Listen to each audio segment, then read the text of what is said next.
Wait.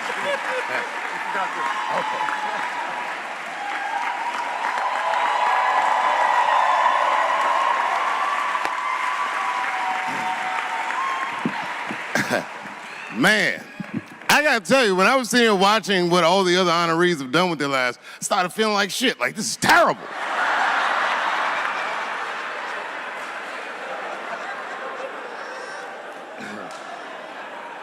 And then Bobo brought me up and started out good with that Ali picture, and then it just, whew. But that coloring book that was in the picture, I know the Ali's are here, that coloring book, my mother has it. And Champ, he signed it. You know, the greatest, he signed it, Muhammad Ali. And his sparring partner was there that day. And his sparring partner signed it, said the next heavyweight champion in the world, Larry Holmes. And he was.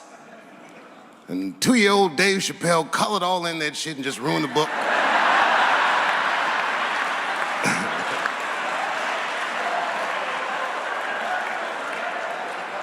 But I remember part of the book that I remember real vividly, because I asked my mother about it when I was a kid. There's a part where there's a picture of Ali throwing his Olympic gold medal into the Ohio River. That's why it's so weird for me being here. You know, both my parents were very brilliant. My dad went to Brown in 1955. That's right. He told me at the time he was one of 3 black students. He said one of the guys got accused of a rape that he probably didn't commit. And the other guy killed himself, and Dad said, and I left. And see, that's what makes us Chappelle's great. We know when to quit.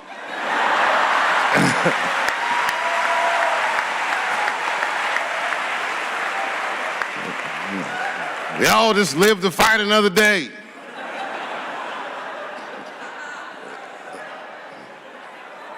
I gotta say, I'm very honored to be here, and I'm very honored to be here with the other honorees. Really, I'm like very humbled by you all, the work that you do, and you all make me want to be better.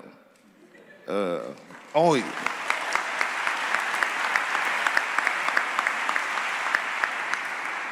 And you know, I was gonna stop doing stand-up for a while because 4 comedy specials in a year is like, that's a lot, you know. But you know, shout out to my colleagues in comedy. I just want to say that in a way, this for me belongs to my mother primarily, who was an African American studies professor, and a lot of the content that I say, she raised me well. I'm not an uninformed person. But also, you know, my colleagues in comedy, like comedians have been getting beat up pretty bad recently, and we're somehow nowadays expected to speak with the precision of attorneys or politicians. We are not.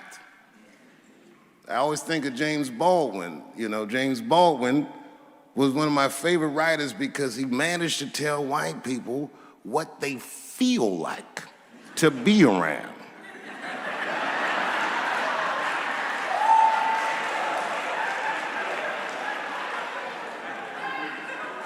So I ain't gonna hang up my gloves yet. I think I got one more special in me. So to quote Baldwin, God gave Noah the rainbow sign. It's no more water, it's the fire next time. Thank you very much. And so if you would, please join me in welcoming Dave Chappelle home again.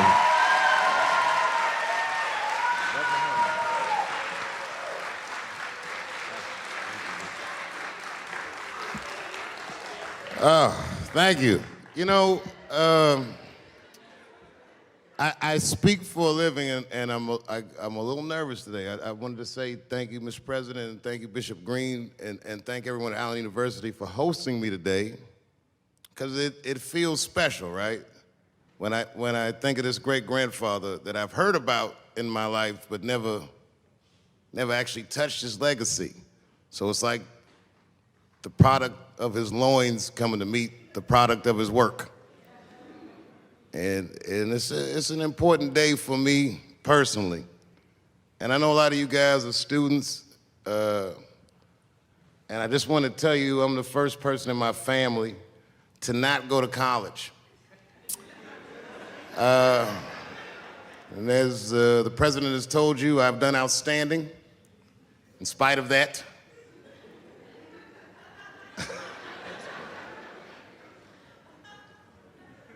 but one thing I did want to say, and one thing today just made me think about, for all the things that I've done, I'm most renowned for what I didn't do.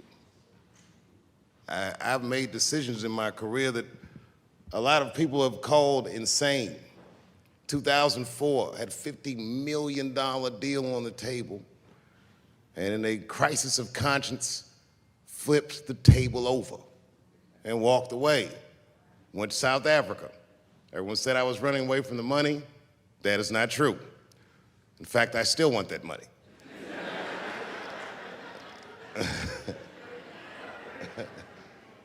The idea that I wanted to just share with you guys is the idea that sometimes you do what you think is best, whether anybody understands it or not. I heard a story about my father where someone told me he used to do statistics for a company in DC.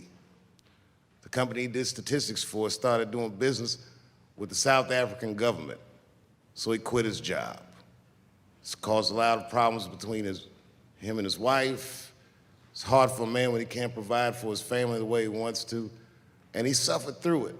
And a generation later, when I had my crisis of conscience, I was able to go to a free South Africa and get away from the heat. This idea that what you do in your lifetime informs the generations that comes after you is something I keep thinking about, something that is so much bigger than just ourselves. And today I'm standing in front of you guys, and I know you guys are like, oh, I know you're bored. But I see family of mine in the front row some who I've never met, and I just realize how all of us are connected. That my great-grandfather built something more substantial than buildings. He built a community, and he built, more importantly than a community, he built a way.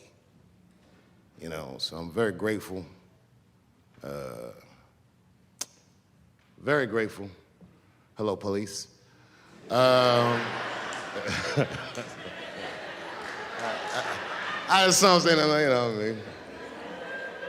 He's standing over like, so this is what black people talk about.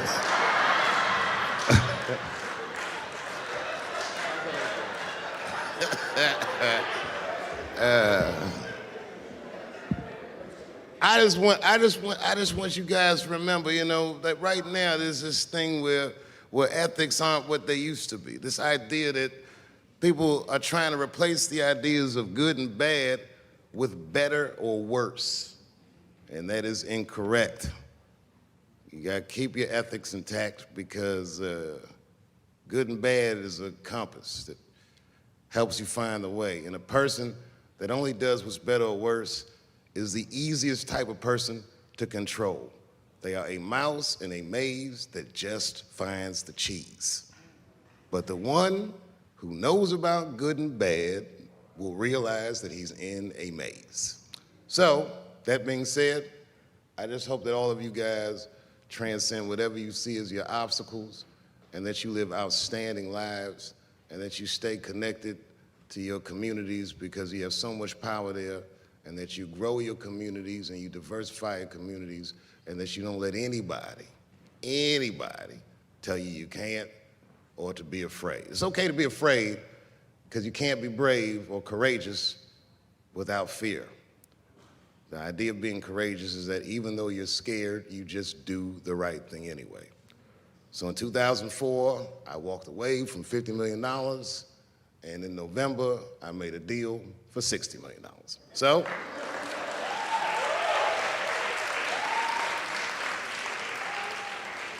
although I am not the most famous comedian of my time, I would like to know what their great-grandfathers did. I'm very proud today. Thank you very much.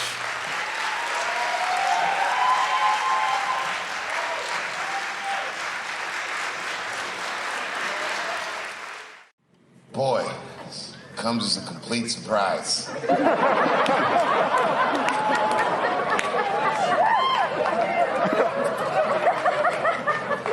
I mean, I read all the reviews, and they said so many terrible things. They were embarrassed for me. I had lost my way. It wasn't even worth watching. I hope all you critics learn from this. This is a teachable moment. Shut the fuck up forever.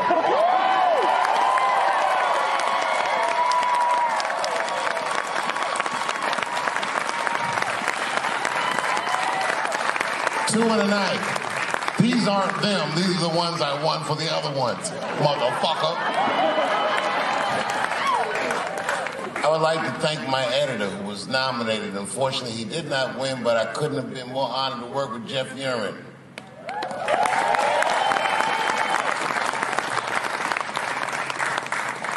Stan Lathan has been directing television since 1968. Any show that I watched when I was growing up, he directed it. From Sesame Street to Sanford and Son to Good Times to Everything Black. And finally, you motherfuckers finally gave him an Emmy tonight. He deserves so much more, but I'm glad you came around.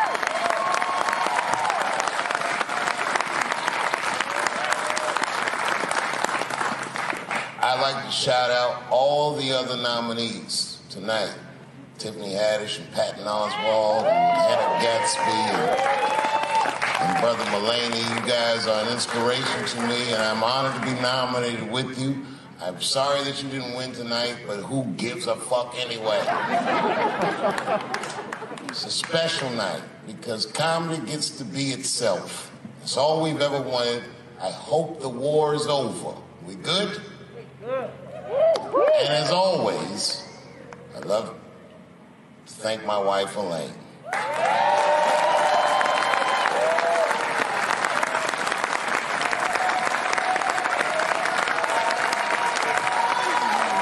That's right. Elaine has been with me for the last 25 years and had to endure the pains of living with the greatest comedian ever. See you on Monday. Thank you very much. Good night.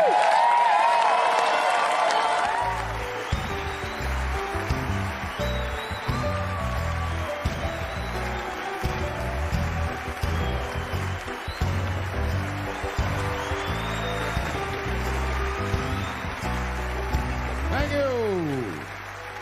Thank you. Thank you. I like not knowing what's going to happen. I like making memories. Sometimes I do all this crazy shit around my colleagues just so that they can tell their friends I did it. But rather than talk about myself, just briefly, I want to just talk about my genre. Stand-up comedy is an incredibly American genre. I don't think any other country could produce this many comedians. And unbeknownst to many people in this audience, I don't think there's opinion that it exists in this country that is not represented in a comedy club by somebody. Each and every one of you has a champion in the room. We watch you guys fight, but when we're together, we talk it out. I know comics that are very racist, and I watch them on stage, and everyone's laughing, and I'm like, that motherfucker means that shit. Don't get mad at them, don't hate them. We go upstairs and have a beer, and sometimes I even appreciate the artistry that they paint their racist opinions with. Man, it's not that serious. The First Amendment is first for a reason. The Second Amendment is just in case the first one doesn't work out. We gotta let some air out of the ball, man. The country's getting a little tight. It doesn't feel like it's ever felt in my lifetime. So tonight, I am honored that my colleagues are here in comedy and in music.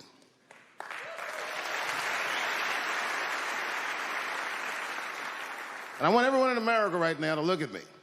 Look at me smoking indoors. I didn't ask anybody, I just did it. What are they gonna do? Kick me out before I get the prize? No, nigga, this is called leverage.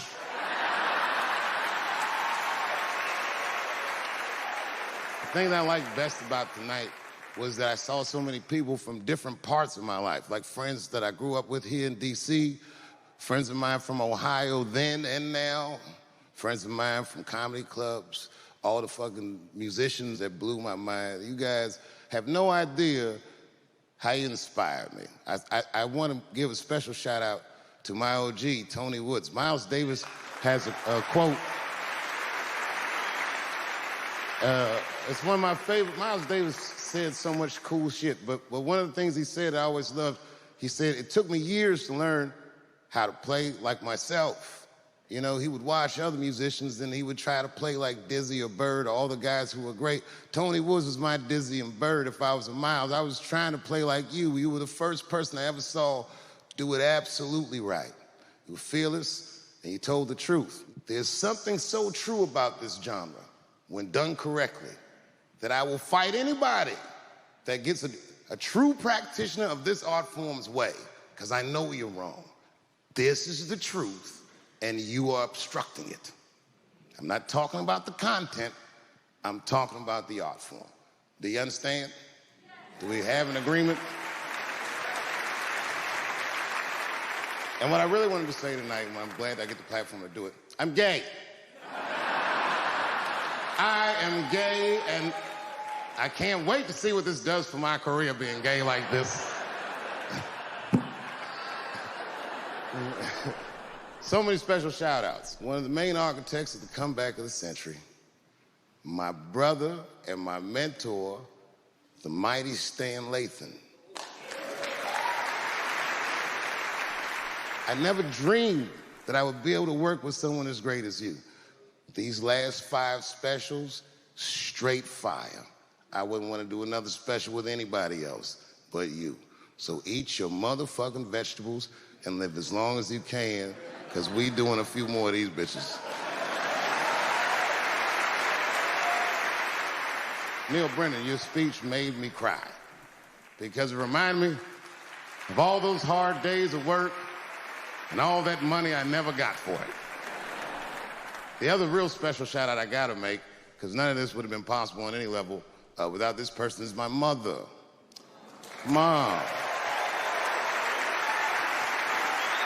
My mother. Mom. You have no idea what I put this woman through. If you had just given birth to me, that would have been more than enough. But the fact that you raised me and raised me well, we had a real oral tradition in our house. I knew the word griot when I was a little boy. A griot was a person in Africa who was charged with keeping the stories of the village. Everyone would tell a griot the stories, and they would remember them all so that they could tell future generations. And when they got old, they'd tell them to someone else. And they say in Africa, when a griot dies, it's like a library was burnt down. And my mother used to tell me, before I ever thought about doing comedy, she said, you should be a griot.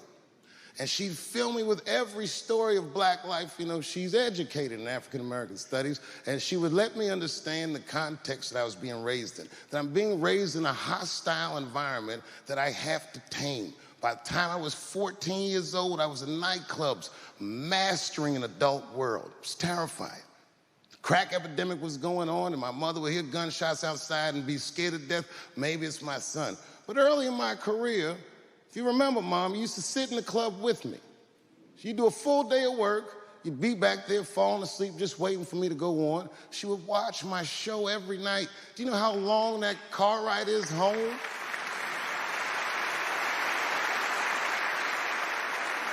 How many of you have ever heard your mother say, pussy jokes were a little too much tonight, son?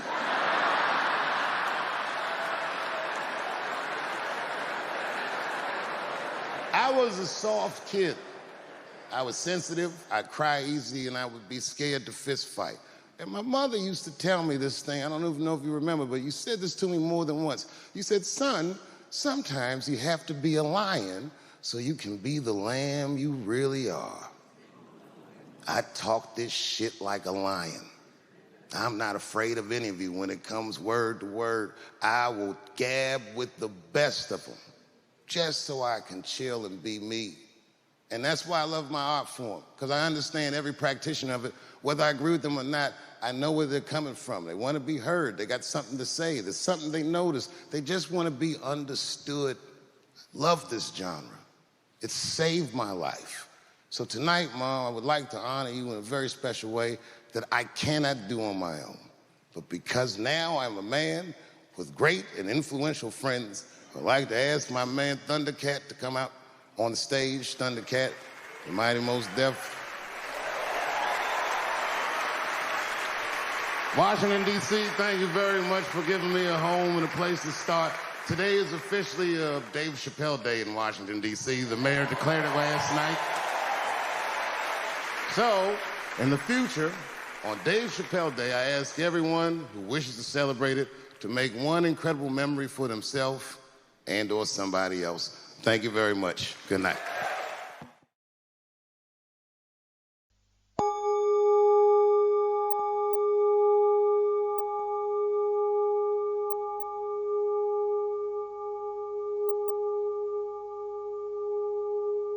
You